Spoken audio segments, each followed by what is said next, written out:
up for you and Nick? What got you into bourbon? What put you on the path so we could meet? To be honest, I mean, how we met, Bill. Yeah. I was. Okay, maybe we should wait till we start recording. Well, she's already recording. She's going to be. Oh, you know, Marilyn. Yeah, Marilyn Marilyn records. likes to record. She's got it all, man. Yeah. So we could even just start right there on how we met and Right. But first off, welcome back to the podcast. Today we have Bill.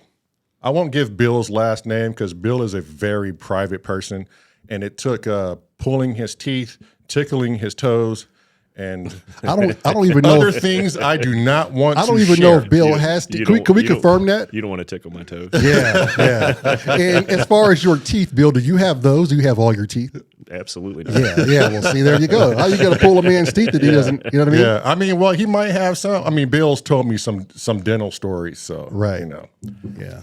Yeah, don't go there. Yeah, we won't go there. Yeah. There's something about the dentist. Nobody likes to really go there. No. Dentists are the devil. Yeah, they are. Yeah. I mean, I could go off on this whole dentist thing. Yeah, you know, but maybe we shouldn't do that quite yet. Yeah. Bill, who are you?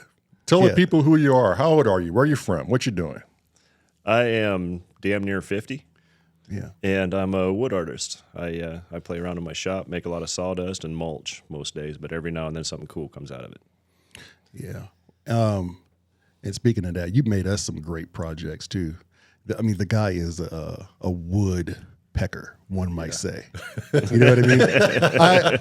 I imagine Bill just like if we were birds, Yeah. Bill be that guy that just turns trees into like beautiful, Right. arts of just like, wow, that was a tree, but he turns it into a monument of a Right. woodpecker. Right. You know what I mean? Yeah. A representation of himself. Or maybe Bill just pecks at wood and goes, "What type of species is this?" Yeah. Let me peck it a couple of more times. Yeah. Yeah. Oh, this is that cedar. Fuck. Yeah. Yeah, it's soft. Yeah. Is cedar soft, Bill? Yeah. Okay. Well, how'd you get into wood? I've been doing it as long as I can remember. Yeah. I used to go behind my dad's back and use his tools. Was there somebody you like grew up watching that got you into it, or did you? The guy what that- inspired you? Yeah, the guy that really got me into it was in sixth grade. I was 6'2", new school, new student. He probably thought I was a flunky because I was in shop class and knew way more about wood tools than I should.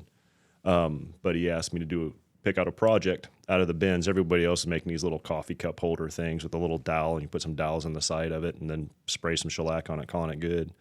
And I picked out a cherry and walnut chess table with chairs that had drawers underneath, dovetail drawers. I mean, it's this huge, big thing, but the whole cost of materials was like $500. And there was no way that my dad would ever come up with the money for that. And he said, well, come up with another project. And I noticed over the last couple of weeks that he had guitars hanging up in his office. And I asked him, well, what about building guitars? And he goes, I'll think about it. So he came back to me the next day. He says, it'll cost you $125, but you've got to make everything. You've got to build the neck. You've got to shape your own neck. You've got to cut your own frets in the fretboard. I mean, every part of it that was wood, I had to do it manually. And I didn't know what I was getting into. I mean, I literally made almost nothing up to that point, but I played with tools. And made my first guitar in sixth grade, and I ended up building about a dozen of them throughout high school. That's what got me into it. So sorry, was that like would you consider that to be like your apprenticeship, like your first dose absolutely. of? Okay, Because he didn't just teach me about the tools and how to use them safely and that kind of stuff. He also taught me how to spot the one nice board in a stack of 400 from the edge grain. Just being able to see what was underneath a rough sawn board, the different grain patterns and the beauty that was inside of it. Taking an old piece of crap junk piece of wood and what was going to be underneath that and what came forward, and that later became the basis of what I do now. I mean, I can look at a tree and go, oh, that section of that tree right there is going to be gorgeous when that comes down. right. How did you know? Like when you first started looking at wood, how did you know like that wood would work well for a project, or how were you able to discern woods? Like, did that take a long time to acquire an eye to go, okay, this is that type of grain. This works well with guitars, or this wood works well with furniture? It's not really how the thought process goes for me. What I do if I've got a giant wood pile in front of me, I'll have 15 projects in my head at any given time, and if I see a piece of wood that'll fit that project, I'll grab it. I mean, that's the easy part. The other part is holy crap, that's a really awesome piece of wood. Now what am I going to do with it? Right. And I'll bring that in my shop, and I'll be sitting there with my feet up with a piece of wood up on the workbench, just staring at it for days. And my wife will come and go, "What are you doing?" Working. It doesn't look like I'm working, but I'm trying to figure out what the hell to do with this piece. And sometimes it'll be a year before that piece finally goes, oh, hey, this is what it wants to be. Right. To be able, because what I want to do is maximize all of the wood. I don't like having a lot of waste when there's something that comes along that's once in a lifetime. And I don't want to ruin it. I don't want to waste any part of that. And I want to maximize what beauty is in that piece. Right. Yeah. I would imagine it would be easier if someone came up to you and said, hey, I want a table or chairs or this. That's fine. But when it comes to your own abstract art, it seems like that's where you have most of your dilemmas, because you sit there with your feet up and you go, what is this? Yep. Yeah. I usually tell people no when they ask me to make them things. Right. So are you, So when they ask you, you're like, no, but I will make you something of my own creation. It depends how they come about. A lot of times at shows, people will come up and they'll go, hey, I got this project, and they'll get their phone out and they'll poke at it and they'll bring up like Etsy or any of those other sites, and they'll show me a picture of it. And it's like, that's what you want. It's on a picture on your phone. You can hit enter cart and buy it. Right. Right. I don't do that. Yeah. Right. Yeah. You're asking me to copy someone else's art. And they want it for cheaper. Right. Right. Now, most of the time. Now I feel lucky that you did 3 pieces for us. Those pieces of wood were pretty cool though. Right. Yeah, they're awesome. You don't turn that down. So there are like certain things or projects you'll look at and you'll go, "Oh, I want to do something with that." Absolutely. Okay. Yeah, my favorites are when people say, "Hey, a tree blew down in our yard." I remember when I was a young girl, I would get on the swing underneath that tree. This is a farmhouse that my great-great-grandfather bought. You know, the tree was 3 feet around when he bought the farm, and a storm knocked it over. Can you do anything with it? It's like, yeah. Absolutely. You know, what are you looking for? Yeah. And I can do anything out of a tree like that. Right. Do sculptures or bowls or vases or whatever the heck they want. And to me, that leaving that kind of legacy behind for someone, because that was a tree that they have memories of, that they will take off and tell their grandkids, hey, this vase came from that tree that I played with in this picture, in the black and white picture, when I'm in my little sundress, right? You know, when I was a kid, right? You know? You're actually like encapsulating a part of their history, and they have that to pass down. Yep. Yeah, that's genius, and that means a lot more to me, right, as an artist than somebody coming up and saying, hey, I saw this really cool project on Etsy that I don't want to shell money out for. Can you do it cheaper? Right. And you're giving them a representation of your art plus what they want. Right. You know, it goes hand in hand. Yep. And it allows my brain to run free. Right. Let me ask you this. It's on topic, I would like to think. But do you think trees carry some sort of DNA pattern or consciousness that we just don't see or feel? You know, that I think about a lot of that stuff a lot. They're definitely connected. There are a lot of things that are connected with especially in nature, because you know, we all come from the same stuff. Right. You burn us down, we turn to ash. We're carbon. Right. Everything is. And to me that speaks a lot. With trees, they live a lot longer than we do. And if it was possible for them to experience, what would they think? You know, that's the kind of stuff that runs through my head when I'm looking at that. Like, what do they think about us as, you know, the human side? Like, why are these people running around here rampant, doing all this to the ozone? Absolutely. Yeah. Right. Absolutely. And I would think a tree would know if its environment changed and and how it breathes and lives. Well, you can see that when you cut them down. It's visibly evident. You know, the way the tree grows. You know, if it has a good year of lots of rain, lots of sun, I mean, the rings get really wide, and the tree grows quicker if it's drought season for years. Like you can literally cut a tree down and tell the weather patterns as long as that tree was alive. Right. Right. You know? So is that what you mean by the rings of a tree? Yeah. Okay. What happens to a tree if the bark is completely removed? It dies. Like, is that an instant death threat for a tree? There's no way to save it? There's No.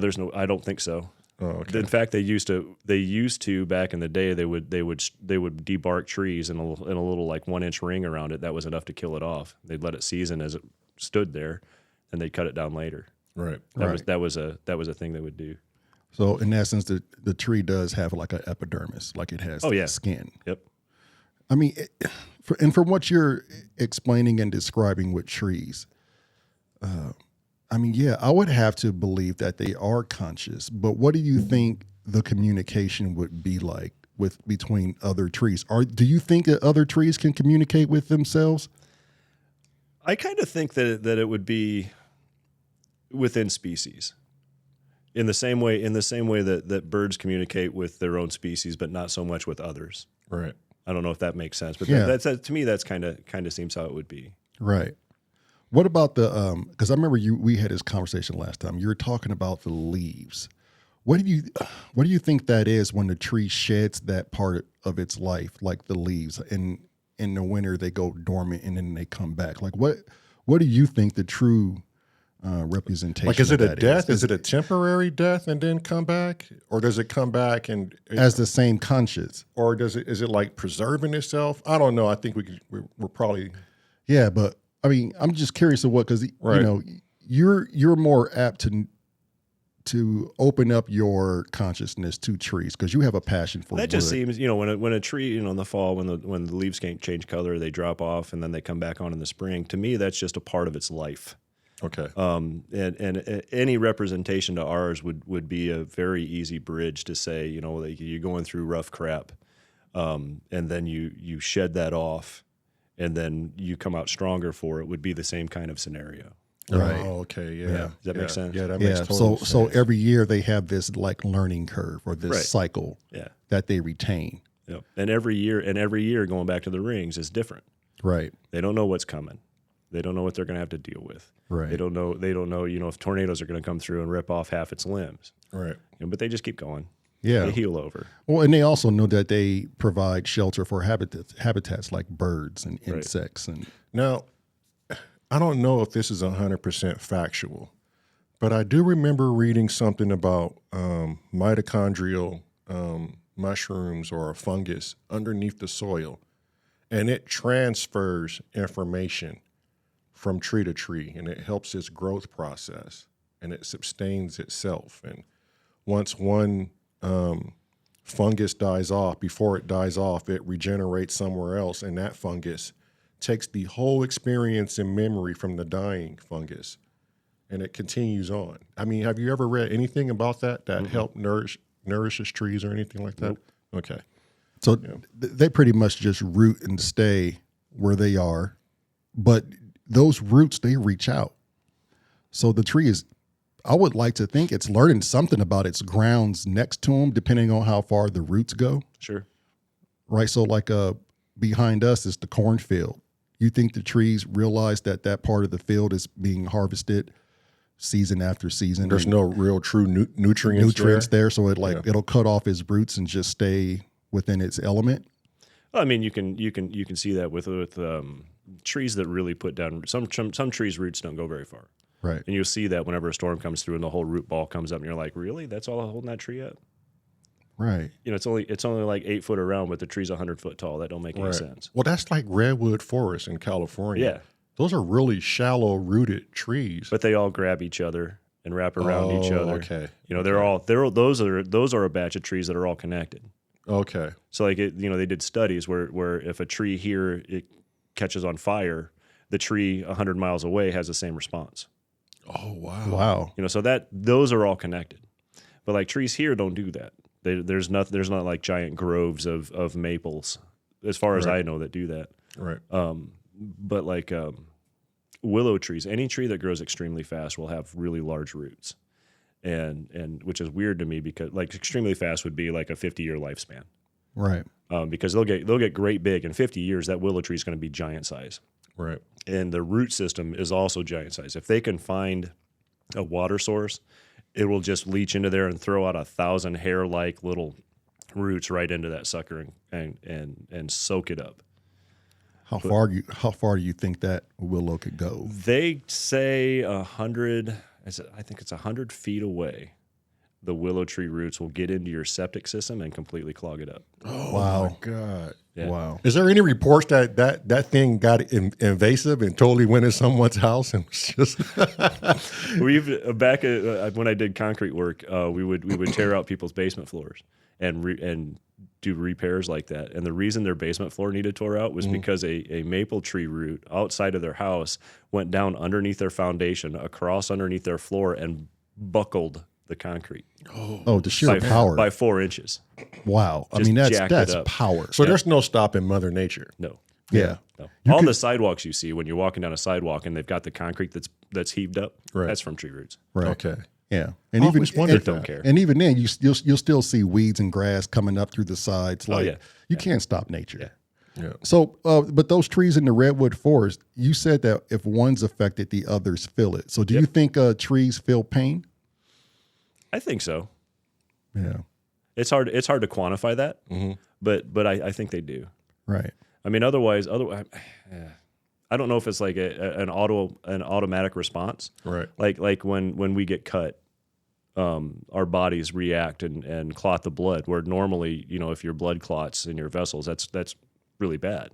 It goes to your head, causes a stroke, whatever. But you get a cut on the outside of your skin, suddenly your blood knows to clot up and make a little Band-Aid over the cut. It doesn't make any sense. Right. Right. But trees do the same thing. If you cut a limb off, it'll grow bark on places where it has no business growing bark. Right. Scab over. Yeah. Yeah. They do the same thing. It's the same process. So what about that myth? Like, if you talk to a plant or you talk to a tree, I don't know if it is a myth or if it's actual, like factual. I think it's data, factual. But when you talk to a tree or a plant in a positive manner versus a negative manner, is there an outcome to? I don't know about the positive negative, but my view on the talking to a plant to help it, somebody says, hey, you need to talk to your plants. They're looking pretty bad. It's like, well, if you take the time out of your day to talk to your plant, you're also going to notice that it needs friggin' water. Right. Right. Okay. You know what I mean? Yeah. You're actually paying attention So to it. yeah, that's a logical way of thinking Yeah. about it. The Right. number one cause of death for a house plant is people forget about them. Right. Okay. So if you're talking to the stupid plant and you walk up and you say, every day you're just talking to it, You're giving off moisture. well, you're giving off moisture, but you're also going to notice it Yeah. and go, oh, it's looking a little wilted. Yeah. Right. Let's give it a shot of water. So you're Right. saying it doesn't hold any merit to you. I don't think so. Right. Yeah. Yeah. I mean, that makes sense the way you explained it. Right. I can see how we could want that, but I don't know. Maybe there is a deeper level of consciousness that something we can't see. Yeah. Me being into music, I know what hertz does physically to a human. If I play if I play 9 hertz, I can make you poop your pants. Yeah. Literally. I got a buddy that made a speaker to do it. Really? Yeah. Yeah. So we're not just shooting shit here. We're not a bunch of monkeys on the microphone shooting shit. Yeah. I just find it hard to believe that you speaking to a plant would not affect it. I think it totally understands if it's in the right if it's in the right hertz. And I kind of feel that because if we all agree that it's conscious, we all agree that it's a living entity of its own. And trees share our DNA. I know you've heard this. Yeah. Yeah. And it's really close to us. yeah.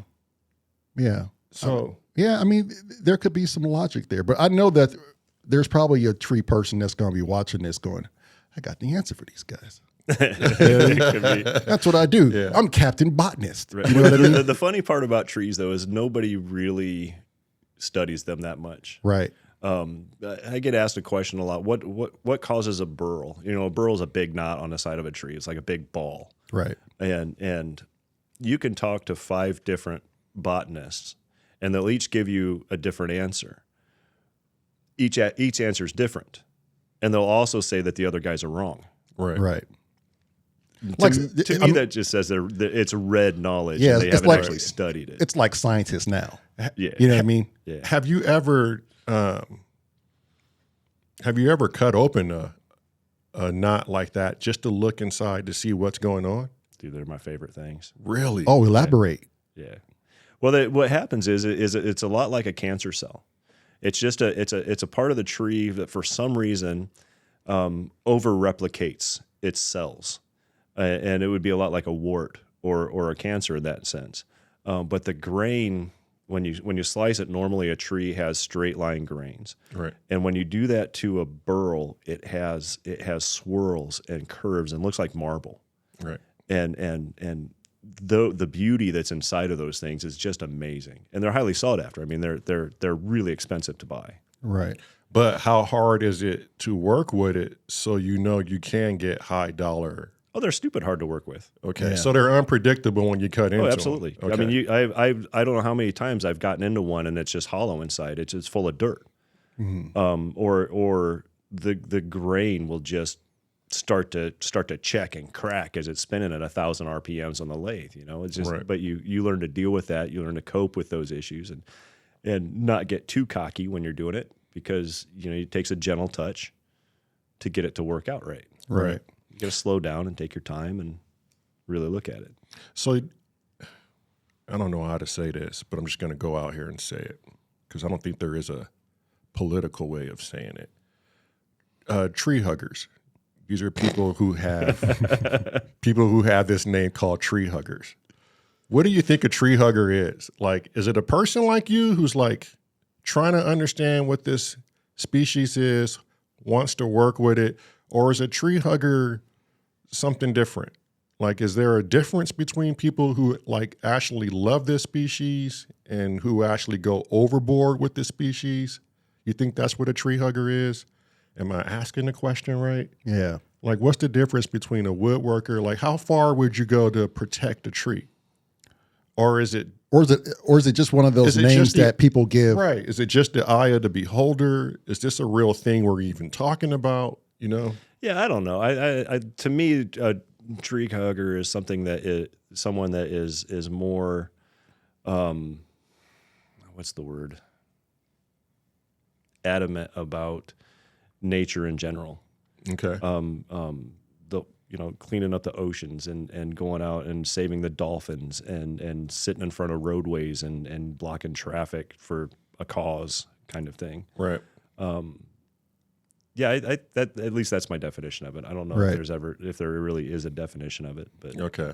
I don't know that anyone would ever call me that. I mean, I'm out burning wood all the dang time. Right. Yeah. Right. No, but I could appreciate the life of a tree hugger. I mean, because we all want to preserve something on this planet. If you're in tune to your planet, you Right. definitely don't Sure. want to just over harvest and destroy Right. everything. So I think we can all not all. Yeah, I'm not trying to knock it. No, but I'm just trying saying to that's- understand the difference between, Yeah. Well, people will come to me at art shows and they're like, "Hey, there's a burl down the road and it's giant size. It's like the size of a frickin' basketball. It's just it's good size around this tree. You should, I could probably get permission for it to cut." It's like, well, I'm not going to cut the burl off the tree. It's going to kill the dang tree. Okay. Right. So there is a line that Bill will not cross Yeah, for a I'm tree. not just going to cut a tree down because Right. there's something cool on it. Okay, Right. so if somebody approached you and said, "Hey, this tree is a nuisance," and you being Bill, well, this is a completely healthy tree. Well, if it depends on what's going on. If Okay. it's something that's growing near a power line and leaning towards it, or if it's growing towards a house, it's like, well, heck yeah, I'll cut that thing down. But if those aren't the case, then Right. what? Then You you're just just leave like, okay, But there's a villainous side to that. I let it live because it'll get bigger. oh, okay, yeah, Yeah. yeah. I that like make that. sense? I like Yeah, that. that makes total Yeah. sense. Because that burl's just going to keep getting bigger. If you Yeah. cut it now, it's Right. just going to be that size. So, but if it gets bigger, does that cause more detriment to the tree? No, not really. Okay. I don't think so. What about mistletoes? Is mistletoes really a virus for a tree? Mistletoe. What the heck's a mistletoe? A mistletoe is a growth. It's an organic growth that grows on a tree. People normally use them for holidays to kiss under. But from what my understanding is, a Talking mistletoe, about holly trees? I think it's just an evasive virus that grows on any tree. We'll have to look that one up. Yeah. Meryl, could you look that one up and find out what the mistletoe deal is? Right. I'm curious with that. Yeah. I always thought that was holly. Yeah, you might be right. It might be. You but might be for right. some Because reason, well, the reason I say that is because holly can change its leaves. It normally has a smooth edged leaf on it with a small pointy tip on it. But if it gets attacked, it changes its leaves to be pointy and jagged a lot. okay. It gives it that classic holly leaf shape. But it won't do it until it gets attacked. Well, what attacks it? Just bugs, whatever. Oh, okay. Anything that gets into it and messes with it, Right. it completely changes its leaf shape. Oh, okay. That's just creepy to me. yeah. But I mean, dang. You got a plant. It's like, hey, I'm getting eaten by bugs. All right, Yeah. we'll put some spines out of our Yeah, leaves. yeah. I'm about to morph into something you don't want to eat. Right? Yeah. Yeah, we're gonna have to put that up there so people can What was check it? it out. It's here. I'm just gonna pass this to you real quick, Bill, because you're gonna have a better understanding for it than I will. Yeah, we got to figure out a way to bring it up on the big screen so we can Yeah. all view Yeah, it. check it out. Yeah, that would be that's holly. Okay. Key difference between holly. Go ahead and read that out loud for us, All right, Bill. the key difference between holly and mistletoe is that holly is a genus of flowering plants, while mistletoe is a common name to refer to most semi-parasitic plants that belong to the order Santalalis. Santala. Santa Lala. Santa Lala. Both holly and mistletoe are two types of plants. Holly plants could be evergreen, trees, shrubs, or climbers. Wow. Wow. So I was right. Heck is mistletoe? That really didn't answer the question, what is mistletoe, though? But I mean, maybe that is the answer. If that's what she typed in. That's, I don't know. Yeah. Well, who knows? Right. Who knows these I things? got to know. I Yeah. do know, though. I don't know. But you ever seen The Secret? The movie The Secret? It's a parasite. Yeah. I know, like I know, like I know. Yeah. You said it's a parasite? Why would you kiss under a parasite? That's just weird. That's the strange things about. Yeah. Hey, here's a slug. Kiss under it. Oh man, yeah. This thing feeds off of everything, and you know what? Let's set holiday tradition, and let's just make out under this. Yeah. Yeah, that's weird. What about humans want to do that? Right. I bet if more humans knew about that, they wouldn't be kissing under that damn mistletoe. No, anymore. they wouldn't. Yeah, that mistletoe can go to straight hell, Bill. I don't think humans really look. I don't think we as people really look hard enough into the organizations we join. Right. I think Or the holidays we celebrate. right, but that just goes under. You're celebrating a holiday because you're with some type of organization you kind of believe in. Yeah. I would like to think Well, you can always modify. Easter, Christmas. Yeah, you can always modify a holiday though. Yeah, I modify all my holidays. Like when we were in Wyoming, I know this is off subject, but when we were in Wyoming, I knew some Native Americans. They modified Thanksgiving for obvious reasons, but they would use it as, we're thankful that, and this is going to sound harsh, but this is what they would do. We're thankful that they didn't, eradicate our whole species and that we are still able to live and have this bloodline and for all the opportunities that we're given. And that was their modification towards Thanksgiving. Yeah. Which is weird. I mean, it's not weird, but to them, Right. it makes total sense, Right. But I would always just go back to them as like, you can't live in the past. Like, I don't even know a person who knows a person who was alive during that. You can't, Right. you can't hold things, to Right. people like that anymore. Yeah. So, but what I really want to touch on is how we met over that, Yeah. over the bourbon game. Yeah. Yeah. I remember the day quite clearly. I don't know. How about you, Bill? Yeah. Yeah. I remember Bill walking in with his wife. That was the first thing I remember. Right. And then I remember when I noticed that, Chris said, "Hey, Bill." Now, Bill has been coming up a lot before he walked into this store with his wife. Yeah, that's true. And that was the only reason why I looked up and went like, "Oh, this is the Bill guy." Yeah. Yeah. This is the myth. Yeah, this is the bourbon guy. Yeah. The legend. The woodworker. Yeah. What Yeah. I saw Bill and we were talking about the speakeasy. This is the same day, I'm assuming, Yeah. right? And Bill's like, well, what kind of speakeasy is this? Right. And how can I be a part of it? And I was like, I don't know, because I don't know if I want to put it out there. This is I had to fill Bill out real quick, and his wife was I remember saying like the bottles get or the pours are donated, right?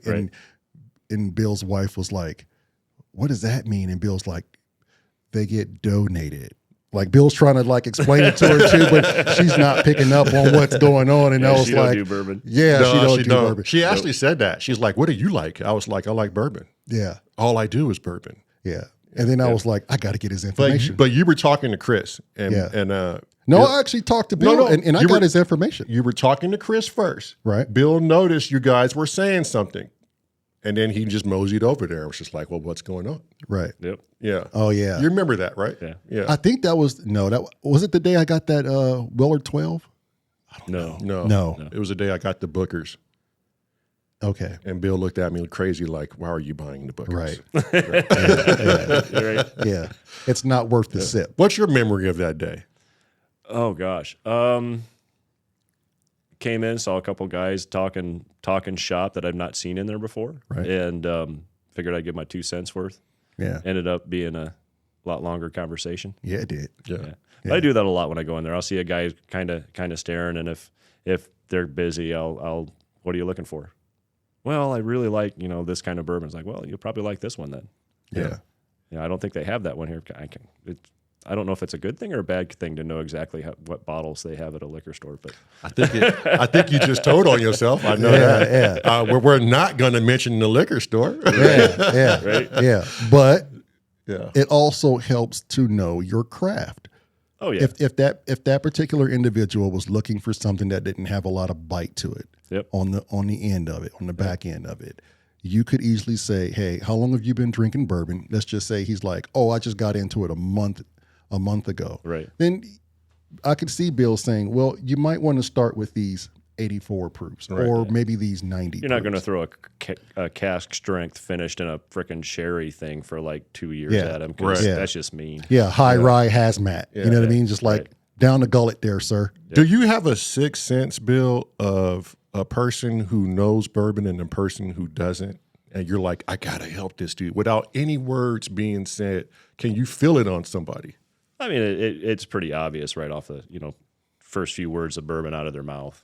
Right. What depending on what they say and how they do it, and you can tell if they know about bourbon because they've drank bourbon, or if they've just read about bourbon or seen it on like Facebook groups. Right. Oh, okay. There's a vernacular that's used that just sets them apart. Yeah. Okay. The commercial characters of bourbon. Yeah. So you would know a poser over an actual enthusiast. For example, I was at a liquor store once, and these two guys came in with two girls, and he just looked up. He was like, "Hey, you guys got any Eagles Rares?" Yeah. Just Pronunciation totally- is off. Yeah. Yeah. Yeah. Butchering the name. Yeah. Whatever. Dude. Yeah, and just walking in saying, "Do you have an Eagle Rare?" Like that's just readily available, or you own the place. The arrogance about it. Yeah. Right. Yeah. And there's a lot of guys that do it that way too. I mean, you see people getting pissy all the time. It's like, "Hey, I heard you guys had Blanton's." It's like, well, no, somebody was actually just kind of pulling your leg and saying they have Blanton's just to take you off and make you drive there. Right. But that's the setup. And they get mad. Yeah. Right. Yeah. Or they stand in line for 3 hours and ended up being number 53, and they only had 52 bottles. Exactly. Yeah. Well, and then in the bourbon world, we can all agree it's the ones that go in there. They buy the bottles that everyone's trying to at least taste, and they resell them Yeah. for the secondary markup. Absolutely. And that's part of it. But the other side of it is there's just guys who feel like they're expected to get things Right. just by walking in and saying, "Hey, I heard you had this. Do you have it?" Yeah. And then they get upset that they don't. Yeah. I don't get it. And maybe they do have it, but because of your arrogance and your ego is so overcoming, you're not going to get it from that particular store, Right. But I kind of feel it puts us in a bad, for those that love bourbon and love the taste of bourbon, those that actually, are intrigued by America's history. I think we're being robbed, Bill, because these dudes are just selling it just to make, profit off of it. So denying you and I of the pappies, the blood oaths. No, a lot of guys with the stuff that's really truly hard to get. I'm talking to like store managers or whatever. Those bottles go to charity. Right. Most of those bottles end up in a charity auction or a gift basket at a bank because they're raising money for whatever. And there's no reason to be upset that you don't get that bottle. There's just, Right. you know, if you're not willing to put out for it, don't expect it. Right. Especially for that tier of a bottle. Yeah, and especially if it's going to a good place in the right place like that. Yeah. I wouldn't have any beef over it. But at the same time, you still want your consumers to at least taste your product who don't have the money. I would believe. Right, but then you lose the build for that product. Yeah, Because there are certain bottles, you know, like you mentioned Pappy's, that they're so sought after that it's done on. I mean, that's done on purpose. Right. By the distillery. That's absolutely done on purpose. right, Right. And because of that, those bottles have a different separation from the rest of them. right. You know, and it's done for a reason. Yeah, And they can make a crap ton of money off a bottle that only costs the liquor store $50 to get in the store. They can make $3,000 off of it at an auction, Right. at a charity auction or whatever. Well, we would have never had the opportunity to try a Pappy's if it hadn't been for you, or an Elmer Teely, which to this day I still believe is the same juice. I think we discussed that.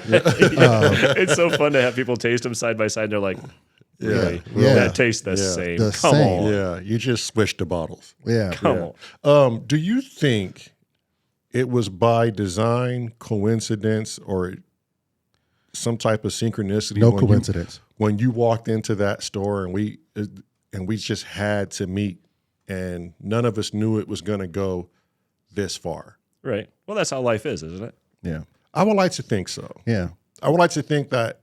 Also, I like to think that certain things are set up for a reason. Oh, sure. You know, like, not to get all mystical and magical, but to me, it seems like it's too good to be true. You know, like, we're supposed to be in each other's lives. Sure. You know, like, somebody wrote this out. I keep saying somebody, but that's my only way of drawing an imagination on how this all works here.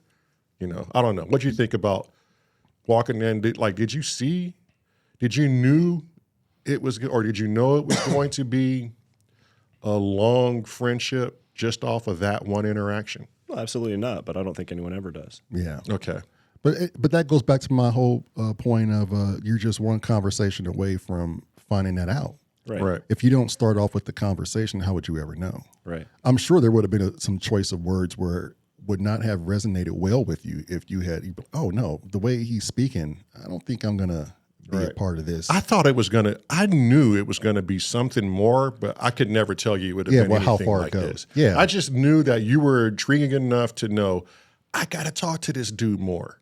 Yeah. And I think you even gave Bill your. Yeah, we swapped out info. I think it was emails or something. Because somehow emails aren't too personal. Right. Right. Yeah. Yeah. It's a friggin' email. Right. Yeah. And I think the reason, we were just talking about bourbon and some people being able to taste these things and some not.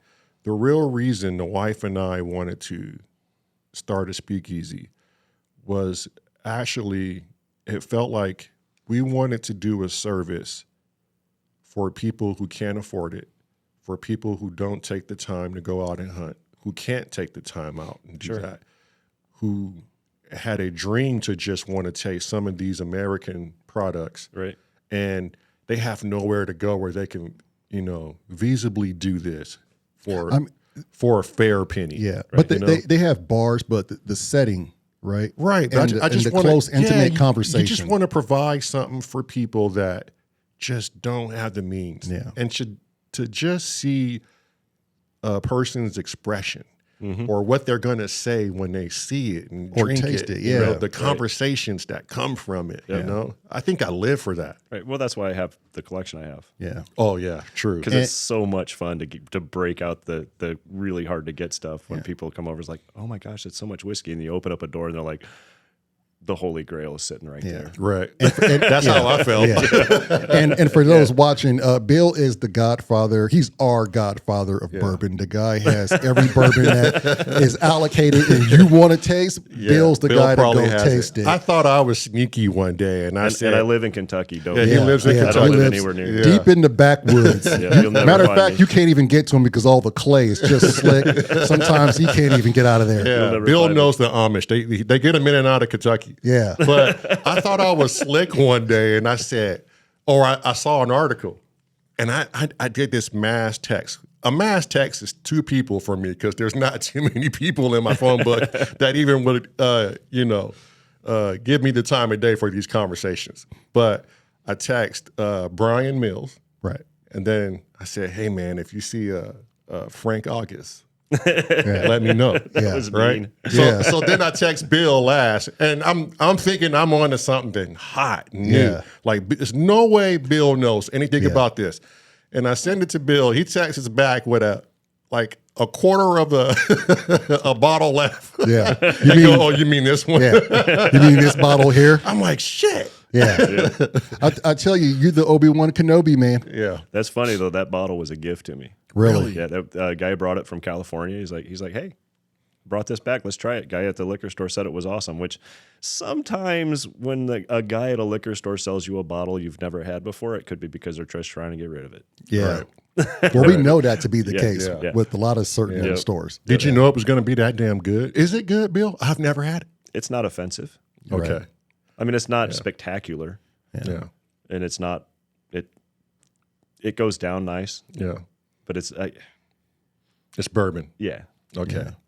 Yeah. They didn't do anything crazy with it, I got another which I appreciate. I got another question I have to ask. Yeah. We were talking about this before the cameras were rolling. Oh, he writes stuff down because he and I we can get off the guided subject. path there, Absolutely. Bill. Really Okay. quick. How big? Okay, I need to figure out how to word this. How big is dialogue amongst the human species? Not only how big is dialogue, is it important, and do we need it?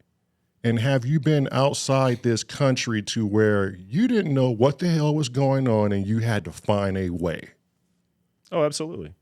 I mean, obviously there are people who get by just fine without dialogue, but any time that I used to do mission work, and when you get outside of where people speak English, and that's the only friggin' language I ever knew. Get around to other groups that don't. I mean, I'm freaking lost. Right. And you're sitting there, you're trying to converse with them. Like, for example,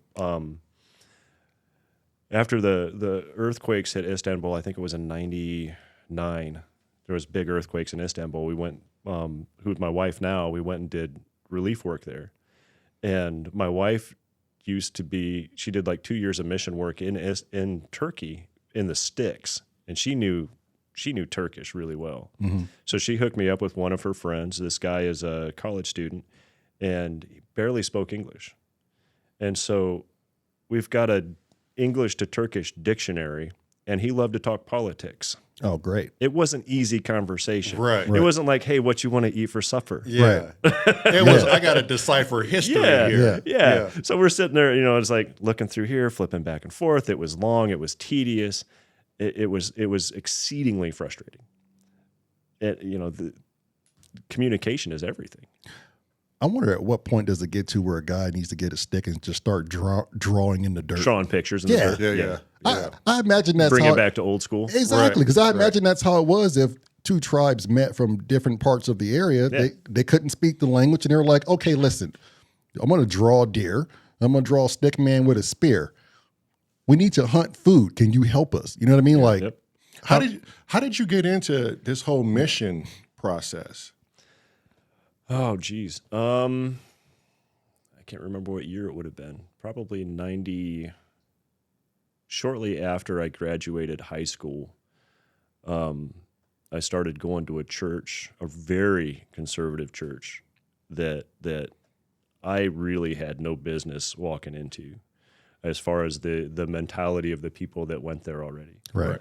They were mostly ex-Amish at this place, and I rode motorcycle. I had ripped up jeans, leather jacket, leather hat, beanie cut up on top with my head shaved around the sides. I mean anything that was odd, I did it. Yeah. And I had a lot of friends that went there, and the food was freaking awesome. Wow. And that's why I went. Okay. So what was for the square meals? So that got me in, but going there got me into doing missions. Right. And it was amazing, to be honest. I started going to a really conservative Bible college, got a degree in that, ended up being a youth pastor at different schools around the area. Mm-hmm. But doing the mission work, man, that was amazing. I mean, talk about the communication things. We were in a refugee camp in northern Kenya, Right. like almost at the border, and there was a kid there that was brought up to me by one of the guys that was at the refugee camp. But this kid was probably 7 years old, 8 years old. He couldn't talk and he couldn't hear. And so I just started doing stupid magic tricks, making the kid laugh, pulling my finger off, whatever, that kind of stupid Right. stuff. And ended up having to get my notebook out of my pocket to actually have a conversation with this kid. And he didn't know how to write English either, but we could draw pictures back and forth. And we were just kind of telling him who I was, and he was telling me who he was with a pad of paper and a friggin' pencil. And that was... It's something to be said about that. Yeah, that was crazy. I mean, if I'm thinking about that situation, it's kind of a beautiful situation. It is.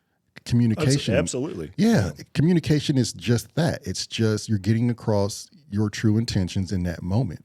Right. And what was cool with that kid more than anyone else was you could see that he was amazed that anyone would give him the time of day. Exactly. That's what I'm thinking. Did he freak out on your complexion at all? Everybody freaks out on your Right. complexion You're when in Kenya, dude. Yeah. And back then I had blonde hair that was down past my shoulders. Right. And being a blonde in the sticks in Kenya, those kids had never even seen a white dude. Right. I mean, they don't have TVs back then. This was like 20 years ago. They didn't have TVs. They didn't have phones. The internet wasn't a friggin' thing there. Yeah. Just complete culture shock for both parties. Yeah. And for them, for the kids, I guess the reason they would really freak out and they'd come up and they'd like rub your skin, and it was just this whole thing. Like you go for a walk and you'd have 30 kids following you. Right. And it was because they'd never seen a white guy before. And I was like the whitest of white. I mean, blonde hair, blonde arm hair, everything. And they'd reach up and they'd be touching. And the reason they would do that is, I guess when they get severely burned, their skin gets very light. Mm-hmm. And they would just assume that you had fallen into a pit of fire and survived it. Yeah. Oh, snap. And it was just, Right. But it was that concept. So you were this mythical figure. Yeah. Yeah. Yeah. There's a funny story about that. I got to tell you. I would go for hikes and by myself. People are okay, but they've got their place. Mm-hmm. Now you would go for hikes where? In Kenya? Yeah. By Okay. myself. Now, yeah. Okay. Well, okay. By Hold myself. on, Bill. There's Get away. lions. There's other Kenyans. No, not where out- we were at. Not okay. where we were at. Okay. We were the scariest thing there would have been a monkey. Right. Where we were Shit. living. Shit throwing monkeys. What Bill. kind of monkey is it, Bill? I hate to cut you off, but what kind of monkey do you think it was? What are we talking here? What species, Bill? I don't know. They were black. They had white faces. Yeah. Yeah. But they were little guys. Okay. Okay. We'll find them. The synchronicity behind that, The damn monkeys. our subscribers would know. Yeah. You guys would know. Yeah. Okay, go ahead, Bill. So I was going for a walk, and it was in the presidential tea plantations, and they're giant rolling hills. Like you can't even imagine. These hills are like perfectly shaped, oscillating curves, straight down, back up, same curves over and over and over as far as you can see down the horizon. And as far as you can see are tea plants. Wow.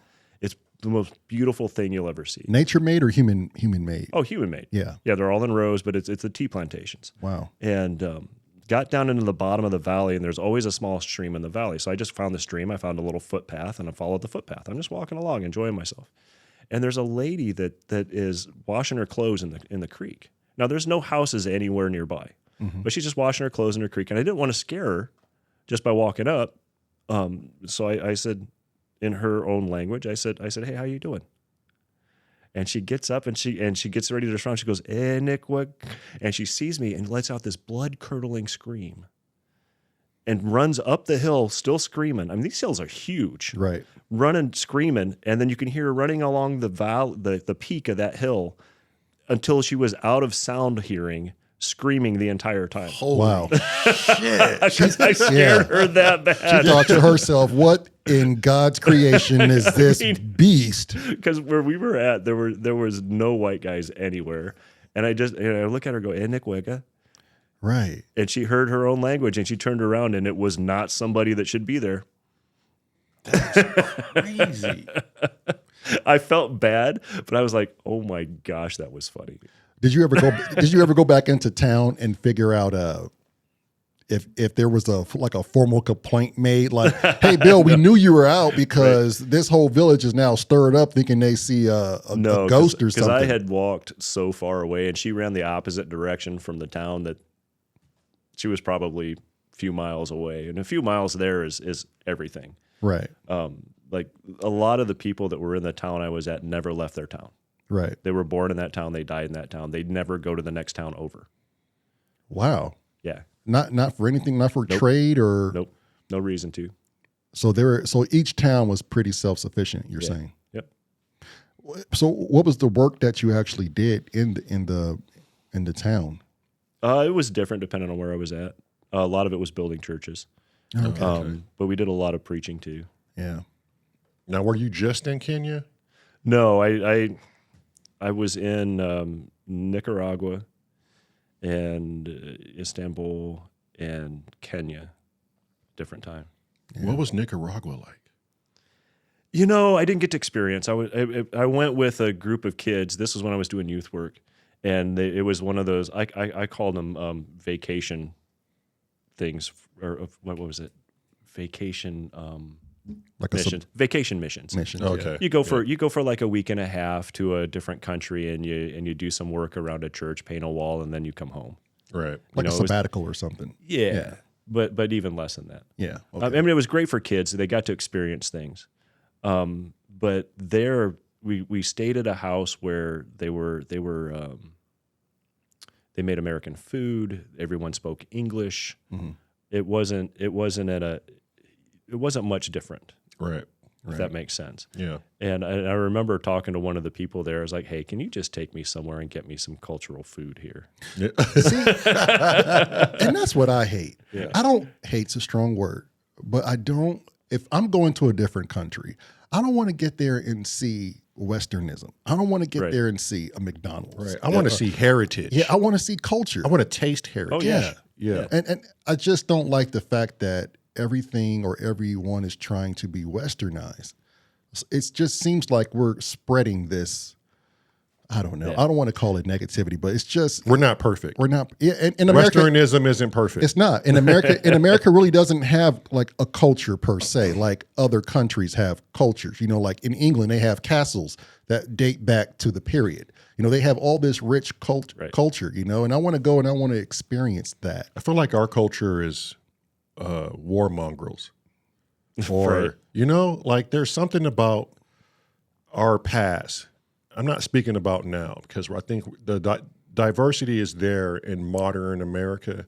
But if you were to look back and say, hey, what kind of culture does the U.S. have? The only thing that pops in my mind is we got our nose in everybody's business is one.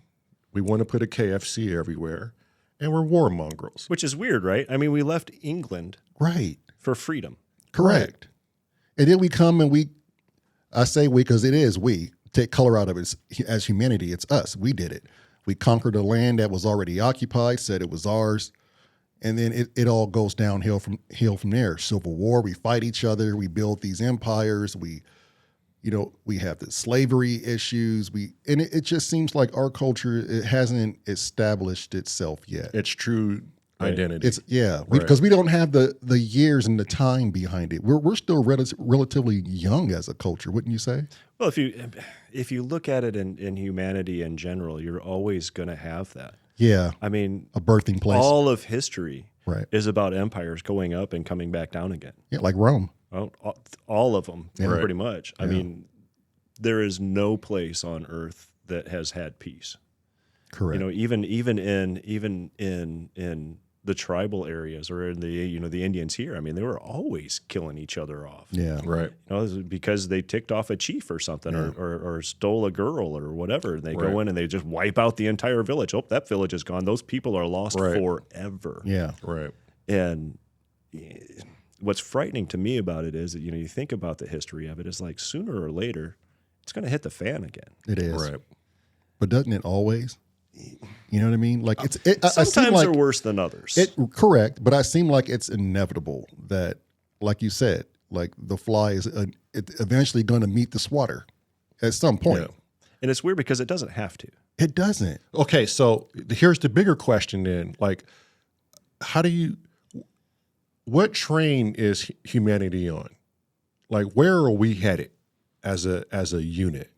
You think it's somewhere better than where we are now? Or you see us going backwards? Honestly, I don't think it ever changes. Really? I mean, I feel like people are always talking about, oh, back in the good old days. Like, well, they weren't really, were they? No, they weren't. Right. And those people that were alive back then saying, well, what about the good old days? It's like, well, you have this romanticized vision of what your history was, your own personal history. Yeah, was. you're not looking at the totality of what the times were. It's like I always hear people say, oh, music wasn't like this when I was. It's like, oh, that's horseshit. I remember Right. what music was when I was a kid, and I remember it being just as foul as it is today. Yeah. Right. Yeah. I really do. I You do just too. chose not to listen to that side of music, or for whatever reason, Right. you just ignored it. Or you know? just don't remember. You it. don't remember it. Right. It's like the PG movies in the 80s. Yeah.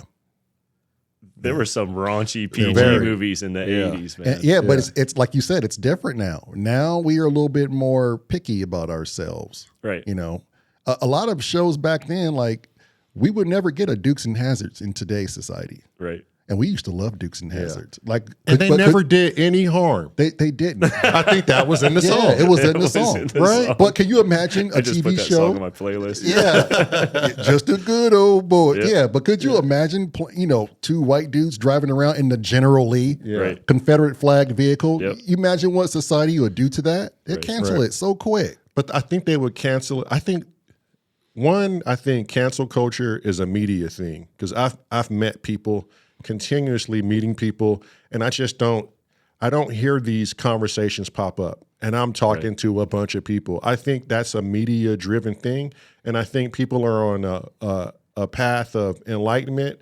And not that I'm a Trump supporter, I'm not a big fan of our government whatsoever, but I'm going to give this Trump guy a big kudos for one thing he said. What's that? You all know what that is? What's that? He said fake media.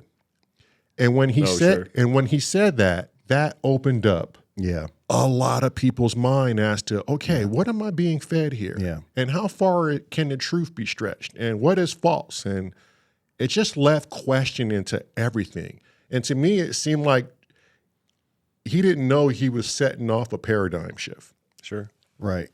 I remember during the impeachment trials, because of my job, I wanted to see, you hear about the fake news. So I was just like, okay, well, let's test it. Let's see what happens. So I would watch the impeachment trials. It was ridiculously boring. Right. But there were things that didn't fit in their narrative. Normally things have an A, then B, then C, then D, in a progress. In the progress of communication, there's a natural flow of the way things happen. And in watching that, every now and then something would get thrown in that had nothing to do with anything that was talked about that day at all. Right. And I was like, well, what was that doing in there? Yeah. Right. Well, in the evening news, I watched all the news I could: MSNBC, CNN, Fox, NPR. Anything I could get a hold of, I'd watch and see what their take was on it. Everybody's take was insanely different on what Right. happened that day. Right. And they all had their own little focal points on what they talked about. And usually those focal points were the things that were thrown in that didn't fit. Right. Right. Like there was, I remember specifically some girl that had gotten up and said, and Trump is the biggest feminist I'd ever met. And then later on in the news, it didn't have anything to do with what was going on during the impeachment trial. But it was like, Trump's feminist. Right. Or It's just Trump's the context they put it in. Yeah, you know, it's Right. that kind of thing. It was just weird. Well, you know, there's always they that run, Yeah. you know, the entertainment. Yeah, but what I pulled from all that was every newscast does it. Right. There was no neutral newscast present. Every single one. Agenda driven. Yeah. It was agenda driven, and they were also focused on division and hate. Exactly. Right. That's like the main theme. Hate. I still cannot find, I mean, I'm going to tell you guys, being in Wyoming, which you know, right, but being in Washington State, Bill, when I tell you. Aren't there like only 10 people in Wyoming? Dude. Well, eight because where we were, it's probably 5. Right? Yeah. But when I was in Washington State, my wife is Costa Rican, Puerto Rican. Here I am, a black 6'5" farrier, and we were in the backwoods. I'm talking suspenders, bellies poked out, poking at goats. Like these were some good I've had some good old boys, right? Yeah. And I'm Hit not it with the a stick, Bob. right. And I'm not the guy who thinks everybody is racist. I don't think that way. I think if I'm going to encounter it, I'm just going to encounter it. But I'm not going to put my idea of who you are out there until I've met you and shook your hand. Sure. So every time I would pull up to a new stop, there would be something in the back of my head going, "Oh my God, we are in the backwoods, and what if they don't like me just because the color of my skin?" Right, sure. I have not met one person anywhere I went as a farrier who even looked at me remotely different. Yeah. Right. You know, so I'm like, where am I getting this fear from? Where am I getting these ideas from? Yeah, you where's know? it come from? Where's it come from? My wife says, media, social media. Let's go to Costa Rica. I'm like, no, it's mayhem and murder down there. And she's like, where are you getting this from? The media. Or somebody said it's mayhem and murder, and I'm going to believe it, you know? So that, I think a lot of things that I was told and we're taught, if we're going out there and we're just talking to people like how you do and how we do, and we just may be in a liquor store, I think we get our true news from interactions. Yeah. And maybe we should stop, you know, all of the bickering from the opposing parties. Yeah, and I found that I just don't watch the news anymore. Yeah, but I'm able to do that. You have some unfortunate people out there that just believes everything that they see on TV. They just go, "Oh, well, it's got to be true." Right. The news is covering it. Right. And they don't want to take the time out to deep dive and find the true answers for themselves, or just at least pose questions to themselves. Well, that doesn't sound right. I better do some of my own investigation, or you know what I mean. I think we have better conversations when we leave media, politics, and religion out of it. Yeah. Well, because you're getting a clean slate of you know, where a conversation can go outside those. And I'm not saying they're bad, but the majority of the time, that people that are so heavily into them, you won't get a good conversation out of it because their biases and opinions are fact, and they think that they're fact. So whenever you start off a conversation with someone who thinks their opinion is fact, it's already lost. Yeah, you've already lost. Now I can't even get anything out because where is it going to go? You know what I mean? So I just like the fact that we can have a conversation with a clean slate and not strip anyone of their personal beliefs. You know, as long as that person can set them aside and just, you know, entertain the conversation. When I was brought up, it was brought up of people were, you know, you treated everyone the same. Yeah. And until proven otherwise. Yeah. Right. You know, you give people benefit of the doubt. That's just it. Right. Anyone you meet. And it didn't matter what color the skin they had at all. And it's weird to me. I mean, we didn't even have those conversations when I was a kid. And now it's just like you hear about race all the time. All the time. And it feels like it's more racist now than it ever was when I was younger. Yeah. I don't know if that's just because I'm an adult and I hear it more. Right. Or it can't be that, though, because my kids talk about race all the time. Yeah. Right. And They're you know always where, bringing it up. Yeah, and where are they getting it from? Right. You know, Yeah. it's ultimately we're doing it to ourselves. Right. I may get some slack from saying this, but I don't care. Freedom of speech. But I kind of feel like a lot of the Black Lives Matter movement is just a reverse of a Ku Klux Klan Yeah, racism. rally. Sure. They're prosecuting people without any information, Right. and it's a color thing. Why are we still living with the fucking color thing? Yeah, it's not a color thing; it's an accountability thing. When does that stop? Yeah. People call it like a pendulum. It's like, well, it does this and does this, and it comes back, and it's like, well, it doesn't have to. You can stick your doesn't. finger in the pendulum, And stop it. Right. it doesn't have to. I find it goes back to personal agenda, and it just goes back to accountability. No one wants to, like in Chicago, when the black on black crime is just running rampant right now. But no one in the community, I ain't gonna say no one, but majority of the people there don't want to take accountability and look at themselves and go, you know what? It's not a police thing. It's not a race thing. It's a cultural thing between African Americans. We are killing ourselves. Yeah. When do we stop When do and we wake up and stop? just stop doing it? Yeah. It kind of goes along with the whole thing of what can the government do for me, or what can I do for me? Yeah. Right. And I think we're at the point right now. It's stop looking for external resources or help. This is an internal thing. You don't need the police or government to help you. At this point, we need to reflect and help ourselves get out of this situation. Right. Bring the community together in that environment and say, majority of this conflict is with us. Yeah, we have racist cops out there and racist people, and yeah, those agendas are out there. But the majority of the conflict we're doing to ourselves.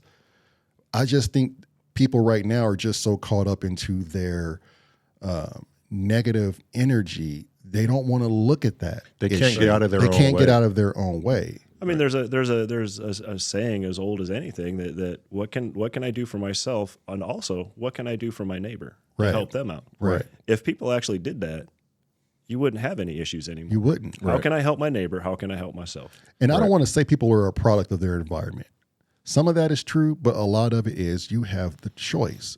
I mean, my brother and I grew up in the 80s in South Central Los Angeles, where gangs, crack cocaine Was at a peak. It was everywhere.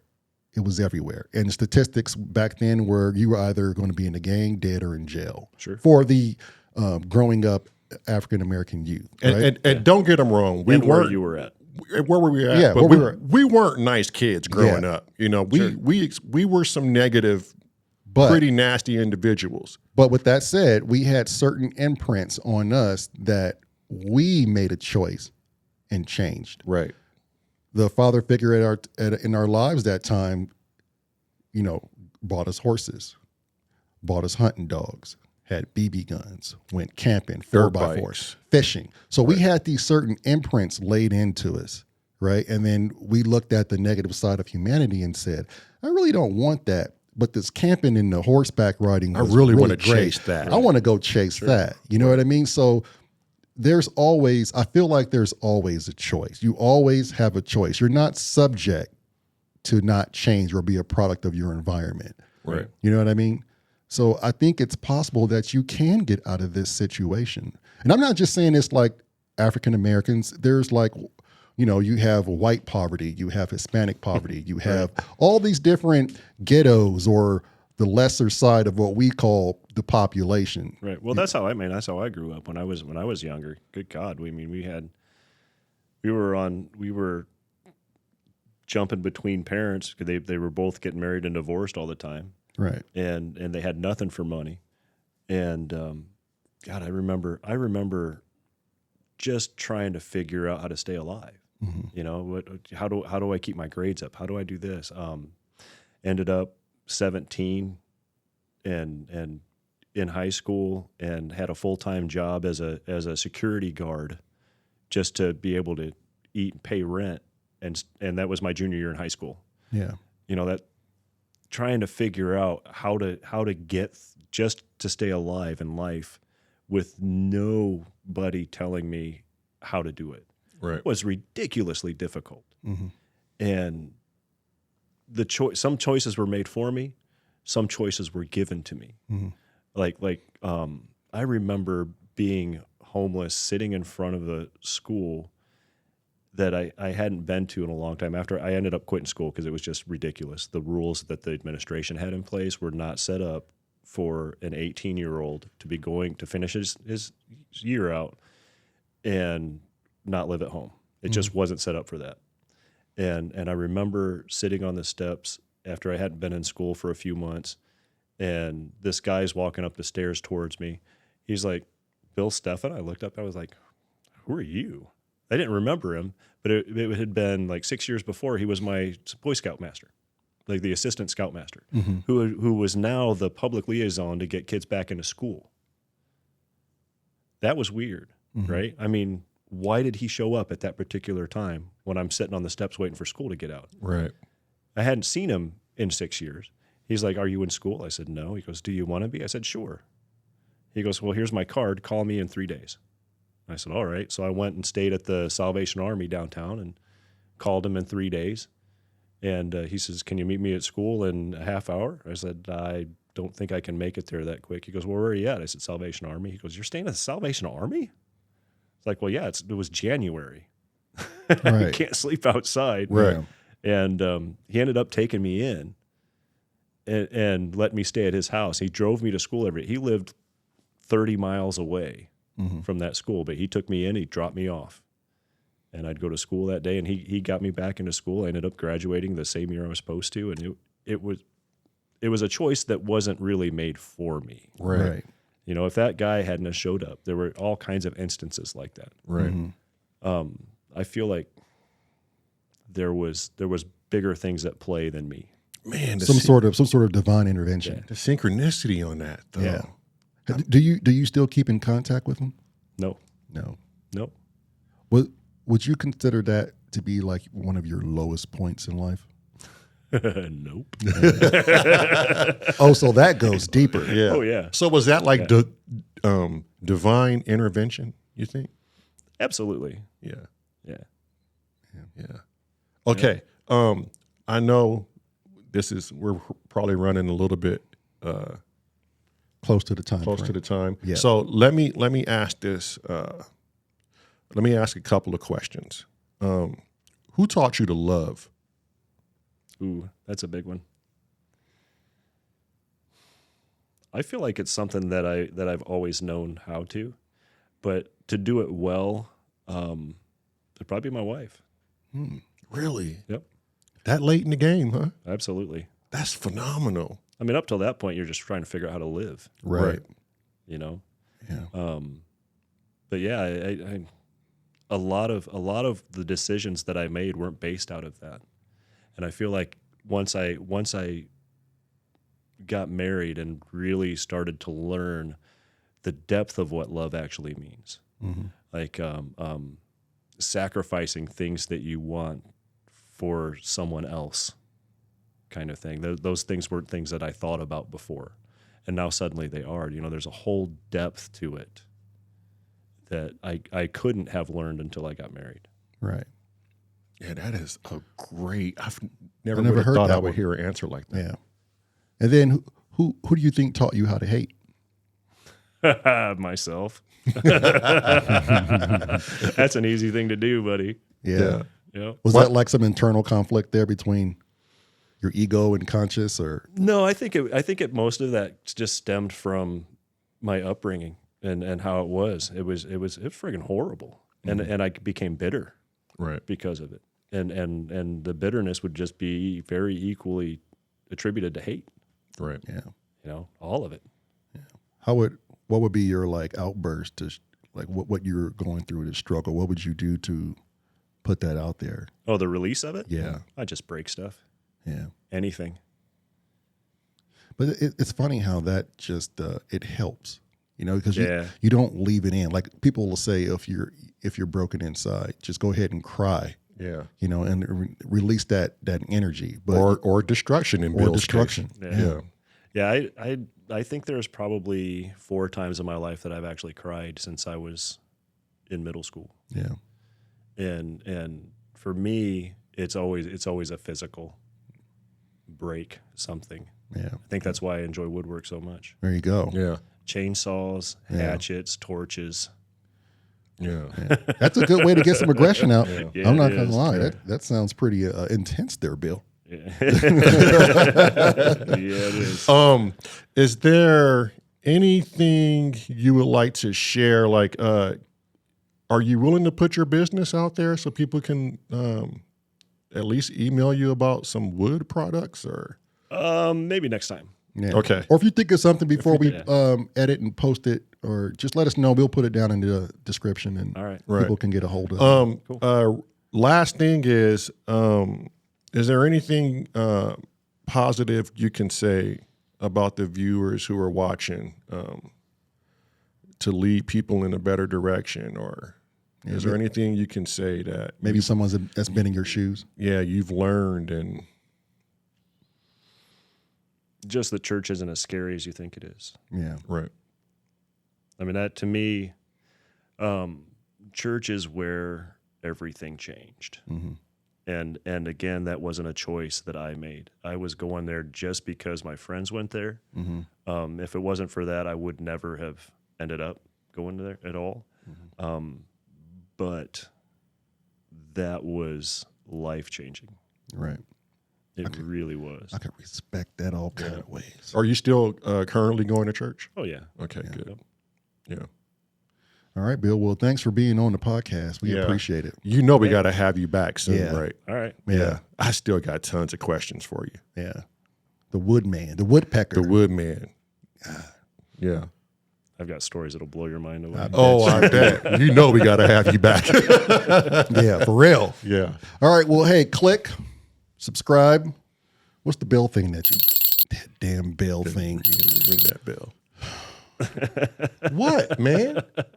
Also, the Patreon is up too. If you feel free, to donate, help the cause. Yeah. I would like it if you help the cause. Yeah. We'll catch you later. What's the bell? You don't want to know. We'll see. Yeah. Peace. Peace.